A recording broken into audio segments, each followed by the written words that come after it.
పండగ సెలవులు అలాగే శనివారం కూడా కలిసి రావడంతో భద్రాద్రికి పలు రాష్ట్రాల నుంచి భక్తులు తరలివస్తున్నారు. శ్రీరామనామ స్మరణలతో భద్రాద్రి రామాలయం పులకించింది.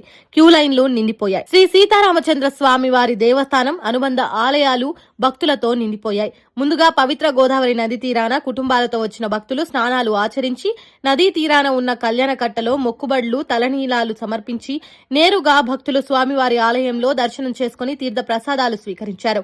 శ్రీరామ దర్శనంతో భక్తి పరవశ్యంతో పరవశించిపోయారు. భక్తుల సౌకర్యార్థం లడ్డూ ప్రసాదాలు అందరికీ అందుబాటులో ఉండేలా అలాగే అన్నదాన సత్రంలో అన్నదానం భక్తులకు అందించాలని ఆలయ ఈవో దామోదర్ రావు తెలియజేశారు. భక్తులకు ఎటువంటి అసౌకర్యాలు కలగకుండా చూసుకోవాలని అధికారులను ఆదేశించారు.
లైక్ చేయండి, షేర్ చేయండి, సబ్స్క్రైబ్ చేయండి. మరిన్ని వీడియోల కోసం బెల్ సింబల్ పై క్లిక్ చేయండి.